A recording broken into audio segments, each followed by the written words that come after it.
बिस्मिल्लाहिर्रहमानिर्रहीम। अस्सलाम वालेकुम ख़वातीन व हज़रात। नावल इश्क एक तमन्ना मुसन्फ़ा मोमिना शाह किस्त नंबर 3।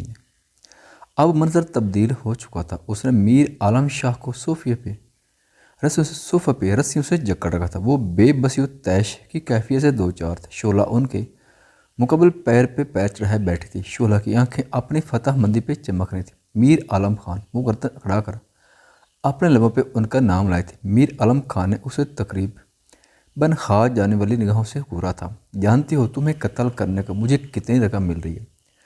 शोला ने अपनी काले जुल्फों को अपनी उंगलियों पर लपेट कर होंठों पर पुर इसरार से मुस्कुरा जाकर कहा, इस बात से मुझे कोई सरोकार नहीं, मुझे आज़ाद करो, नहीं तो मैं चीख चिल्लाकर यहाँ चंद लम्हों में तुम्हारी कब्र खुदवाऊँगा। मीर आलम खान ने उसे रोका। उसकी बात पे शोला का कहका बेसाख्ता था। उसके कहकर लगाने पे उन्हें अंदाज हो चुकी वो मुकम्मल होमवर्क करके आई हूँ। सियासत का हिस्सा हैं आप, फिर भी इतने बोले आपके समात में ज़रा सा रस घोलती हूँ। ज़रा गौर से सुना, क्या हुआ आपको? मैं इतनी बोली लगती हूँ कि किसी को कत्ल करने जाओगे और उसके बारे में इतना भी पता नहीं कि ये कमरा साउंड प्रूफ है, बल्कि इस घर की हर दीवार साउंड प्रूफ है। अब तुम चीखो चिल्लाओ या फिर तुम ऐसा करो कि इस कमरे की हर चीज़ को उठाकर तहस नहस कर लो, पर तुम तो बंधे हुए हो, तुम तो अपनी जगह से हिल भी नहीं सकते। सैडली तुम्हारे पास अपनी जान बचाने के लिए एक ही ऑप्शन बचता है। अगर वो ऑप्शन जानना चाहो तो बता देना, मैं चली जाऊंगी। वो मुसनूई अंगड़ाई लेकर अपने पैर टेबल पर रखकर खुद पुरस्कून करती आंखें मूंद गई। मीर आलम खान ने गहरी सांस लेकर अपना गुस्सा पिया और होंठों पे जिब्रन मुस्कुराहट तारी करता उससे मुस्तफसर हुआ था। कैसा ऑप्शन? उसने एक आंख खोलकर उसे देखा। 10 करोड़ पुरस्कून लहजे में कहा, ऐसा सोचना भी मत कि मैं तुम जैसी फ्रॉड लड़की को अपनी जान बख्शी की इतनी बड़ी रकम दूंगा। वो भड़का, ठीक है फिर मुझे बेवा होने का कोई अफसोस नहीं होगा। शोला ने आंखें वापस मूंदी। क्या कहा तुमने? उनकी अपने समाज पे शुभ हुआ। कुछ नहीं कहा, 5 मिनट सोच लो, समझ ले फिर बता दे। वो अपना सर हाथों में गिरा गई थी। मेरे पास 10 करोड़ नहीं, 500 करोड़ की जायदाद के मालिक के पास 10 करोड़ नहीं। उसने वैसे ही झुके सर कहा, कैश नहीं है। मीर आलम खान ने हार मान ले, चेक दे दो। उसने एक झटके से सर उठाया। उसके जुल्फें भी उसके चेहरे के अतराफ में नाचने लगी थी। उसके लिए पहले तुम्हें मुझे खोलना पड़ेगा। उसकी बात पे शोला नज़ाकत से हंसी। मुझ से ज़्यादा चालू नहीं है तो। उसकी बात पे मीर आलम का मूड बिगड़ा था। खैर कुछ लम्हों बाद उसने चेक सहन कर दिया था और शोला उसे बिना खोले खिड़की और फिर दीवार भी फलांग गई थी। मीर आलम उसकी बदतमीजी पे चीखता चिल्लाता रह गया था। सूरज की किरणें इर्द गिर्द फैली मौसम को दिलकश बना रही थी। परिंदे अपने रब की हमदो सना में मशगूल थे। सावरी लगी ऑफिस जाने की तैयारी कर रही थी। उसने ग्रे और क्रीम कलर का लान का सूट पहना था। सूट की कुर्ती सिंपल और स्टाइलिश सिली हुई थी। सावरी ने चेहरे पे हल्का सा मेकअप किया था और उस पर ग्रे कलर का ही हिजाब बांधा हुआ था। वो घर से दफ्तर के लिए बिना नाश्ते किए निकली। दफ्तर का पहला दिन था। घबराहट अरूज पे थी। जब वो दोस्त पहुंचे तो वर्कर्स आ रहे थे। उसको रिसेप्शन के पास के ऑफिस में जाने को कहा। वो इस वक्त ऑफिस में साइड पे रखी अपने सीट पे बैठी थी। एक छोटा मगर नफीस सा वर्किंग डेस्क उसका था। सावरी ने धीरे से डेस्क की सतह पे हाथ फेरा। उसे आप भी यकीन नहीं आता कि उसकी नौकरी लग गई। आप वक्त की काफ़ी पाबंद लगती। हैदर जैसे ही अपने रूम ऑफिस रूम में दाखिल हो तो दाहिनी तरफ पर्सनल सेक्रेटरी की डेस्क पे सावरी को बैठे पाए। सावरी झट खड़ी होती। प्लीज़ बैठे। हैदर अपने चेयर पे जाकर बैठे थे। सावरी उसकी इजाज़त मिलते ही वापस बैठी थी। मिस सावरी, मेरी पिछली सेक्रेटरी 1 हफ्ते तक आपको काम के हवाले से ट्रेन करेगी। उसके बाद आपको खुद काम करना पड़ेगा। लो आ गई मिस, बल्कि मिसेस सानिया वासिक। हैदर अंदर थी। सानिया को देखकर मुस्कुराया था। Good morning. सानिया ने खुश दिली से मॉर्निंग विश किया था। गुड मॉर्निंग सानिया, अब आपने मिस सावरी को अच्छे से हर एक चीज़ के बारे में ब्रीफ करना है। हैदरी ने संजीदगी से कहा, ओके सर, 1 हफ्ता बाद ये मुझसे भी अच्छा काम करेंगी। सावरी सानिया सावरी को देखकर मुस्कुराई थी। वेल, ये तो 1 हफ्ता बाद ही पता चलेगा। हैदर ने कुछ फाइल्स के सफ़े पलटते कहा, सावरी आओ पहले मैं आपको ऑफिस दिखा दूँ। जी ओके। वो झट उठी। वो दोनों ऑफिस से निकल अब पूरा ऑफिस विजिट कर रही थी। कहाँ जा रही हो? दरफ्शान जो सजी सवरी न जाने कहाँ की तैयारी में थी। अपनी सास की पुकार पर वो बेसारिया से मुड़ी थी। खाला जाने क्या अब मुझे अपने आने जाने अपडेट भी आपको देनी पड़ेगी? उसका लहजा धीमा मगर सुलगता हुआ था। मैंने तो बस वो जस्ट बस हुई थी। मैंने तो बस किया खाला जाने। आपको अंदाज़ा है इस वक्त आप मेरे मेंढ ज़ाय कर चुकी है। बाई द वे, जो भी बात है ज़रा जल्दी कहें। उसने एक अदा से कलाई पे बंदी घड़ी को देखा। जानती हूँ बहुत मसरूफ़ हो तुम, पर दर 4 साल हो चुकी है तुम्हारी और हैदर की शादी को।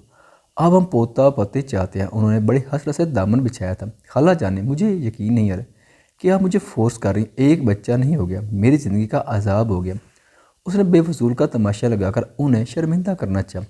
कैसी बातें कर रहे हो, क्या तुमको ख्वाहिश नहीं बच्चों की? वो उनकी बात पर तनजर मुस्कुराई थी। नहीं, बिल्कुल नहीं। वो लफ्ज़ चबा कर बोलती कोई सुने निकल गई थी और वो नम आंखों से उसे जाता देखती रह गई। सर, आपको ऐसे बांध कर किसने रखा है? मुस्तफ़ा कमरे की सूरत हाल देखकर पूछ कर रह गया था। प्लीज़ पहले मुझे खोलो मुस्तफ़ा। वो बेजारी से गोए हुए थे। मुस्तफ़ा ने झट बिना वक्त ज़ाय किए मीर आलम को रस्सियों के इस चुंगल से आज़ाद किया। रस्सियाँ खुलते उन्होंने उठना चमकर दर्द से करहा कर रह गए। सर आराम से, मुस्तफ़ा ने उसे सहारा दिया। आह मुस्तफ़ा, सबसे पहले वो चेक बाउंस करवाओ। मीर आलम ने कराहते कहा। सर कौन सा चेक? मुस्तफ़ा की हैरत की कोई इंतहा न थी। वही चेक जो कल रात वो आवारा लड़की मुझसे साइन करवा कर गई है। मीर आलम बेड पर ढह गए। सर मुझे कोई समझ नहीं आ रही। वो मुतहिर सा खड़ा था। सब छोड़ो, चेक का सीरियल नंबर सेंड कर दिया है तुम्हें, जाकर उसे अभी इस वक्त बाउंस कर दो। मीर आलम ने बिस्तर पर पड़ा अपना मोबाइल उठाया था। शट! वो यकदम गुस्से से बेकाबू हुए थे। बहुत शातिर है, चेक करवाश का लिया उसने। पर सर रकम कितनी थी? अब मुस्तफ़ा को भी फिक्र हुई थी। 10 करोड़। मुस्तफ़ा को ऐसा लगा था कि एक पल में सातों आसमान उसके सर पे आ पड़े। वो सर थाम कर रह गया था और ज़ुबान तो मानो तालू से चपा कर रह गई थी। देखो सावरी, सर की meetings, visits, professional lunches, dinner, इन सब को तुम्हें पहले अरेंज करके रखना पड़ेगा। जैसे सर ऑफिस है, तुम उनको पूरे दिन में क्या क्या कर रहे हैं बता देना है। और काफ़ी का ख़ास ख्याल रखना, क्यों काफ़ी वजह से मेरी भी बहुत बेइज्जती हो चुकी है। सानिया आखिरी बात पे हंसी थी। जी मैं इन सब बातों का ख्याल रखूँगी। सावरी ने किसी सादत में शागिर्द की तरफ बहुत एहतराम से कहा।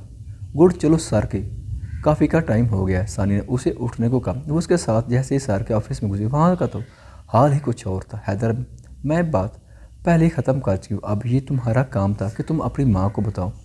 दरफ़शाह चेयर पे बैठी अजली खुद सर लहजे में गोया हुई। दर प्लीज़ घर जाओ, घर पे बात हो। सदर ने इन दोनों को देखकर बात को समेटना चाहा। बात यही हुई जो भी होगी। उसका लहजा ज़िद से मुज़य्यन था। दर तमाशा मत लगाओ। हैदर के लहजे में वाज़ेह वार्निंग थी। तमाशा मैंने नहीं, तुम्हारी माँ ने लगाया। वो टेबल पे हाथ मारती घुर्राई थी। हैदर ने उसे खास जानने वाली नस्ल समेत घूरा था। अपनी माँ को समझाओ, मैं बच्चा पैदा करने वाली कोई मशीन नहीं हूँ। वो तान फान करती वहाँ से निकल गई थी। हैदर इन दोनों के सामने शर्मिंदा हो रहा था। सर हम आपकी काफ़ी बना कर लाए हैं। सानिया ने ऐसा शौक जैसे उसने कुछ देखा ही ना हो। सावरी जो सारा तमाशा देख हैरा ज़्यादा से खड़ी थी। सानिया ने उसे कलाई से थाम कर अपने पीछे दफ्तर में ही बने मिनी किचन में घसीटा था। हैदर सर थाम कर बैठा था। किचन से आती सावरी की आवाज़ के सबक मुतवज्जा हो गए। ये सर की वाइफ थी। सावरी ने अपने तय बड़े ही धीमे लहजे में पूछा। हम। सानी ने काफ़ी फेंटते कहा। हैदर इश्तियाक में उठकर किचन के दरवाजे की ओट में खड़ा हुआ था। सर बहुत जालिम थे, बेचारी से इतने बच्चे पैदा करवा कि अब वो मज़ीद बच्चे ही नहीं चाहती। सावरी ने अफसोस किया। हूँ ऐसा कुछ भी नहीं, सर के यहाँ कोई औलाद नहीं। सानी को उसकी बात पे हंसी आई थी। हैदर किचन में सावरी के पुष्प पे आखड़ा हुआ था। उसकी आवाज़ पर सावरी उछल कर पीछे मुड़ती। हैदर घूर कर सावरी को हैदर गावरी को घूर रहा था, पर मुखातिब उसने सानिया को किया था। मिस सानिया, अगर बातें बनाकर फुर्सत मिल गई हो तो मेरी काफ़ी मुझे मिलेगी। सावरी ने थूक निकल नज़रें चुराई थी। भाई कहाँ है? नाज़नैन ने बाल झटक कर पूछा। सर इस स्टडी रूम में, और उन्होंने मना किया किसी को अंदर आने से। मुस्तफ़ा ने संजीदगी से कहा। मुझे पैसे चाहिए, ट्रांसफ़र कर दो। हुक्म सादर किएगा, पर अभी कल ही तो दिए थे 20 लाख। औकात में रहो, समझे? इतना का है, बस इतना करो। वो इतने गुस्से से गोया हुई। नाज़नैन देखो, तुम सर से इतने पैसे फ़िलहाल ना मांगो, उनको इलेक्शन के लिए पैसे की बहुत ज़रूरत है। मुस्तफ़ा ने इस बदतमीज़ बेबाक लड़की को समझाना चाहा। ओ माई गॉड, मैंने तुम्हें 1000 बार कहा मेरे मुंह मत लगा करो। एक नौकर हो, नौकर ही बन कर रहो। उसके अल्फाज आग बरसा रहे थे। इतना गरूर भी अच्छा नहीं होता मिस नाज़नैन खान। वक्त कब बदल जाए किसी को कोई खबर नहीं होती। न जाने कब किसका दर्जा किससे ऊंचा हो जाए। मुस्तफ़ा को उसके अंदाज पे हमेशा इतना ताव आया था। कैसे बेहुदा मजाक करते हो तुम, 2 कौड़ी की भी नहीं तुम्हारी औकात। तुम मुझसे अपना दर्जा उन्हें ऊंचा होने की बात करते हो। उसकी एक नज़र में क्या कुछ नहीं था। उसकी तहकीर भरी नज़रें मुस्तफ़ा को आज फिर तोड़ गई थी। तुमसे बात करना ही फजूल है, मुस्तफ़ा ने तना कर कहा और वहाँ से वॉक आउट कर गया। ख़वातीन व हज़रात, वीडियो देखने का शुक्रिया। अगर वीडियो पसंद आए तो चैनल को सब्सक्राइब करें और साथ ही बेल के आइकन को लाजमी प्रेस करें ताकि आपको आने वाली वीडियोज़ के अपडेट सबसे पहले मिल सकें। खुदा हाफिज़।